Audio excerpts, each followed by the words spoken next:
Assalamualaikum students, today we will talk about Solve Papers, Board of Intermediate Education Karachi. We are discussing year 2014 regular question number 9C, which is the topic of non-profit organization, also called NPO. You are watching Commerce Lecturer online. Have a look on the question. Following is the receipt and payment account of AB Sports Club Karachi for the year ended June 30th, 2013. Year and इस club का जून 30 को हो रहा है, तो यकीनन इस year की बिगिनिंग जुलाई 1 2012 होगी। 12 महीने पीछे चले जाएं तो आपको ईयर का स्टार्ट पता चल जाएगा। जो अकाउंटिंग ईयर वो ये फॉलो कर रहे हैं वो कैलेंडर ईयर नहीं है, जनवरी टू दिसंबर नहीं है, बल्कि जुलाई 1 से जून 30 तक है। ये रिसीप्ट साइड है, ये पेमेंट साइड है। कैश बैलेंस, ये कैश का ओपनिंग बैलेंस है जो हमें बिगिनिंग एसेट्स को देखते वक्त इग्नोर नहीं करना बल्कि कंसिडर करना है।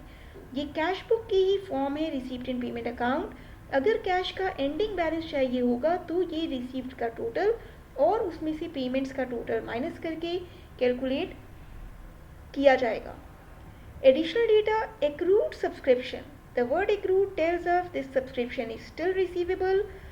ये सब्सक्रिप्शन फ़ी वो है जो हमने रिसीव कर ली, और ये 15,000 अभी भी ऐसे हैं जो हमने रिसीव नहीं किए, तो इस सब्सक्रिप्शन फ़ी में ये रिसीवेबल ऐड होगा।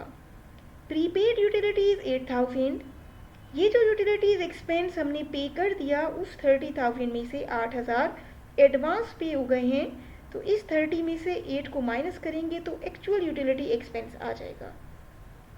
Depreciation charge 10% per annum on all fix asset. Have a look on the fix assets.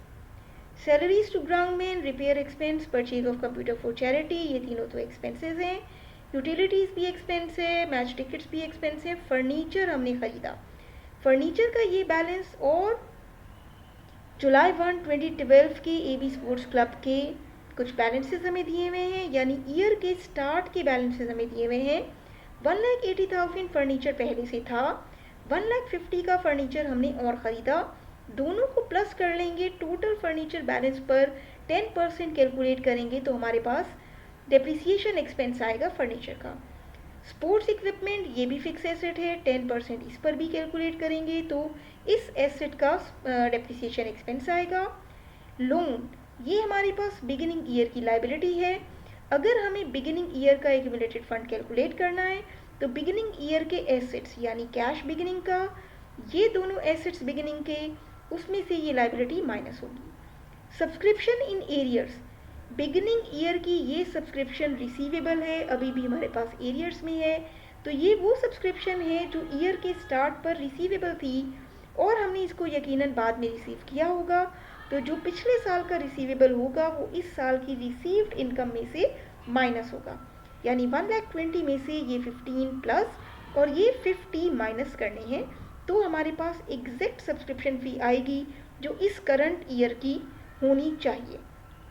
Requirement, compute the amount of accumulated fund on July 1। Accumulated fund का मतलब है कैपिटल एट स्टार्ट, जिसे हम normally terms में use करते हैं।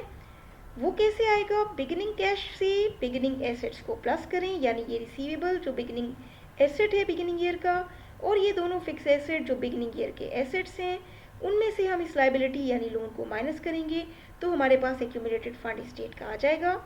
Income expenditure account भी हमें बनाना है, इन एडजस्टमेंट्स को कंसिडर करते हुए इनमें से एक्सपेंसेस को लेके और इनकम्स को लेके हम इनकम एक्सपेंडिचर अकाउंट बनाएंगे। जो एडजस्टमेंट डेटा गिवन है उसके अकॉर्डिंग अगर हम एडजस्टिंग एंट्रीज अपने तौर पे माइंड में रख लें, जो एक्रूड सब्सक्रिप्शन है इसका मतलब सब्सक्रिप्शन रिसीवेबल इंक्रीज और subscription income increase, prepaid utilities की वजह से यूटिलिटी एक्सपेंस डिक्रीज, और डेप्रिसिएशन जैसे फर्नीचर पे रिकॉर्ड करना है उसी तरह से हमें डेप्रिसिएशन इक्विपमेंट का भी रिकॉर्ड करना होगा, यहाँ पे मिसिंग है। एंट्रीज हमारे लिए इतनी ज़रूरी नहीं है, कॉन्सेप्ट समझने के लिए ज़रूरी है, इन्हीं का इम्पैक्ट हम अपनी इनकम एक्सपेंडिचर अकाउंट पे देखेंगे। एक्यूमुलेटेड फंड की कैलकुलेशन देखें, हमारे पास क्वेश्चन में गिवन था कि कैश का ओपनिंग बैलेंस 90 है और हमारे पास ये ओपनिंग एसेट्स गिवन थे, इनको हमने लिया ऐड किया बिगिनिंग एसेट्स को और उन्हीं में से बिगिनिंग ईयर की लायबिलिटी को माइनस किया, तो हमारे पास आ गया accumulated fund beginning of the year का। इनकम एक्सपेंडिचर अकाउंट देखते हैं। सब्सक्रिप्शन की एग्जैक्ट अमाउंट तक पहुंचने के लिए जो सब्सक्रिप्शन फ़ी है उसमें से जो इस साल की रिसीवेबल है वो प्लस और जो पिछले साल की रिसीवेबल थी वो माइनस करके हम एग्जैक्ट फ़ी तक पहुंचेंगे। रेंट रेवेन्यू और मैच इनकम भी हमारे रेवेन्यूज़ हैं, वो यहाँ लिखेंगे। सैलरीज की अमाउंट 25,000, रिपेयर्स 10,000। यूटिलिटी एक्सपेंस जैसे हमने डिस्कस किया था कि जो यूटिलिटीज़ प्रीपे हो गई, यूटिलिटीज़ एक्सपेंस 30 में से जो एडवांस पे हो गई उनको माइनस करेंगे तो हमारे पास एग्जैक्ट अमाउंट आ जाएगी यूटिलिटीज़ की, जो कि है 22।